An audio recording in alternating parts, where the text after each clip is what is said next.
Hey guys, what it do? It's your boy Supreme Uchiha the God, man. I want to talk about One Punch Man. I want to talk about Garou's whole story, man. Garou's story has been sensational. I think it's been going on for several years. He appeared in from like chapter 40 in the manga, and his story has just been growing and growing and growing since then. And we finally come to the final conclusion of that story, that arc, and what a fantastical character. Now, those of us that have read the webtoon, we know how his story went, but I think the manga actually one-upped it in several ways. I think the connection between Garou and the kid was established and pushed upon even more and more within the manga than it was in the webtoon, the webcomic. And I think it was really, really well done. Because when we meet Garou, he's like a vicious, angry guy, it seems, and he rips off one of the guy's arm who uses fire, because he actually used like a mechanism rather than his abilities, or probably a mixture, you know what I'm saying? And basically, like, he ripped his arm, beat up everybody there in the Hero Association, and declared himself the ultimate evil. And that's the first time we meet this guy. And then he goes on a rampage of just beating the brakes off a bunch of heroes. But I like that he loses every now and then. He struggles every now and then. Like, he would have died against Metal Bat. He lost against, obviously, Watchdog Man, because he seems to be on some Saitama shit. And, he also got smoked by Saitama several times without realizing he got smoked by Saitama several times. And it's, what I really like is when he meets Tario and they have that conversation and he connects with Tario, because Tario reminds him heavily of who he was as a kid, getting bullied, getting, not treated well, and everybody looking at him different. He was like his last connection to humanity. I think without Tyro, he would have definitely fully became a monster and fully monsterfied.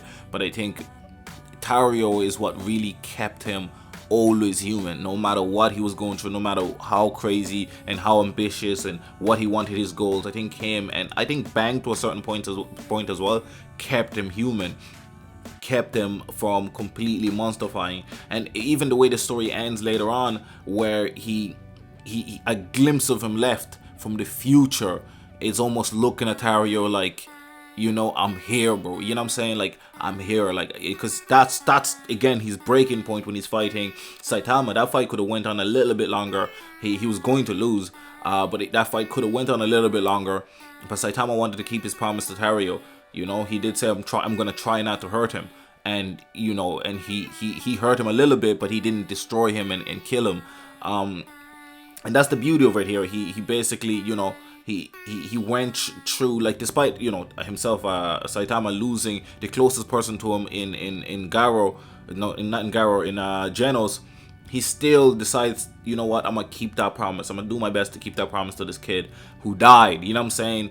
And we kind of see it there when Garou looks at Tario, and he breaks apart. Like, I'm doing this for you. I'm doing this for kids like you who were overlooked, who were hated on, who were bullied, who were pushed, who were, abused. And yet here I am.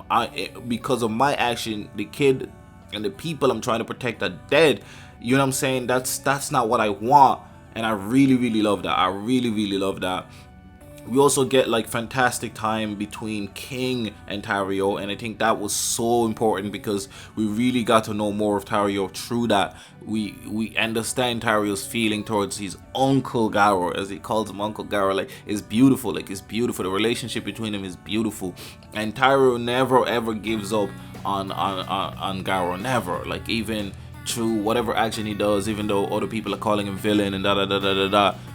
And Metal Bat is one of the people that understand that Garou isn't a monster. I think Saitama understands that Garou isn't a monster. And it's beautiful. It's really good to see. And it really makes the ultimate ending of him seeing Tario die that much more impactful. And I think that's what really made me enjoy Garou's story extra. The fight scenes obviously are fantastic as well. Him, when he fights the group of, I think, is it B rank heroes, in the forest, that's beautiful. He fights Genos, beautiful. He fights Bang and Bomb, beautiful. Fights Centipede, beautiful. Like, it's just, oh man, like, from the fight scenes to the dialogue to the interactions to the da. And I still hope we get that conclusion where he's sitting down in a hut with Saitama and they have that conversation.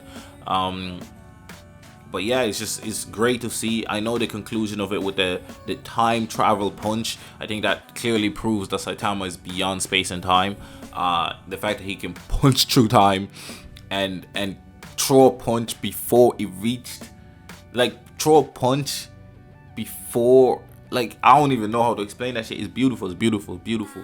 Shout out to Murata. Obviously, shout out to One for, revising his story and fixing it, you know what I'm saying? And all those redraws that used to annoy me, because I stopped reading One Punch Man for a while because, a chapter would drop and then 2 weeks later there'd be a redraw, a week later there'd be a redraw, and I'm like, and then I get the stories mixed up from what ends up being the final occurrence of what happened versus what I first read happened, like the Phoenix Man thing. I think there was 3 redraws, you know what I'm saying? Like, fuck me, you know what I'm saying?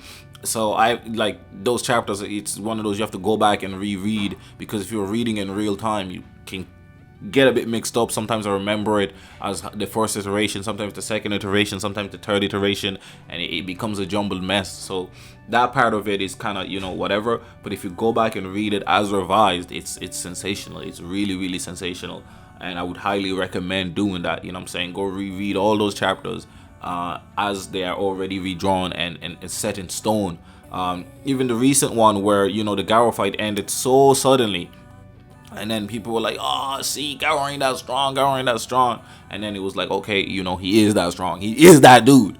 We hyped him up for real, for good. You know what I'm saying? So beautiful, beautiful, beautiful.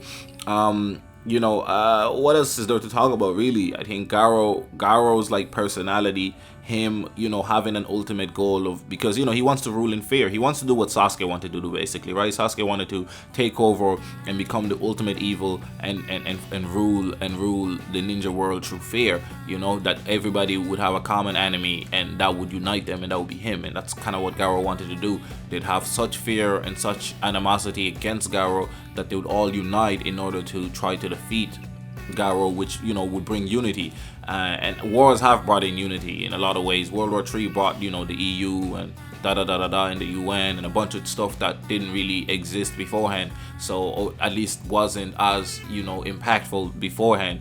And maybe World War III was going to lead to world peace, whatever, we don't know. But these are the type of events in real life that actually do bring us closer together, despite the tragic fallout of it, despite the deaths and the countless lives and the and I feel like Garou felt that it was a worthy sacrifice. I think that's what he just wanted, to defeat everybody but not kill everybody. He wanted to just beat and annihilate everybody, excuse me, and showcase ultimate strength. And within that ultimate strength, he was hoping to portray ultimate fear, you know what I'm saying, by constantly defeating everybody. And then, if you notice, he wanted to annihilate monsters. He wanted to kill every monster. He didn't really care for monsters like that as well. So it was like an interesting position he set himself in. He wanted to be the ultimate, power and beacon of the world. But then he met, Saitama, and Saitama just built a little bit different, you know what I'm saying? And then he also showcases how powerful God is, which is good, because a lot of people thought Saitama would just punch God once and that'll be it. But now we know that God can make people nearly as powerful as Saitama, as we saw Garou reaching and matching Saitama, only for Saitama to grow every time Garou caught up, you know what I'm saying? So, and then as that happened enough times, Saitama just exponentially began to surpass Garou immediately, you know what I'm saying? So that's the kind of interesting thing about it. So I think that fight with God, now the hype about it is a lot more interesting, is a lot more, because in the webcomic we don't really get that much of God. Like, we only get like a little bit of inklings here and there, we don't really get that. And even like having what's his name,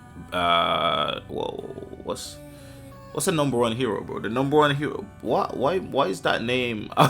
See, this is the problem with like unscripted videos, bro. You just can't be remembering names sometimes.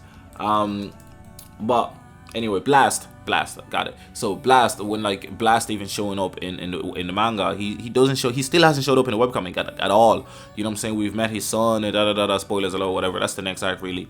But we do not meet like Blast at all, and it's good to have meeting Blast. I hope he comes next chapter so that he can explain a few things and da da da da da. I hope he actually also knows that time travel happens, since he has control of space and time as well, or control of the universe as well. And if you saw, his teams were like, oh, I'm surprised somebody else can fight somebody that powerful apart from you, Blast. So obviously Blast is in contention, or on that level that Cosmic Garou was and Saitama was, as explained by his teammates or whatever.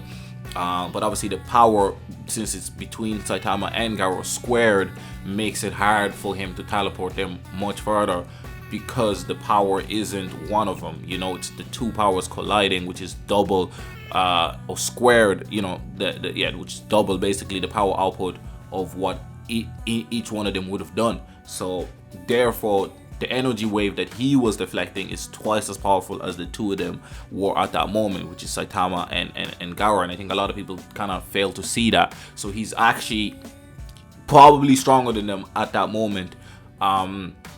Obviously he's never going to be stronger than Saitama, because Saitama is going to just exponentially go beyond whatever Blast throws at him, so and just take no damage regardless, so it wouldn't really make a difference. But I think he was still, and is potentially still, stronger than Cosmic Garou.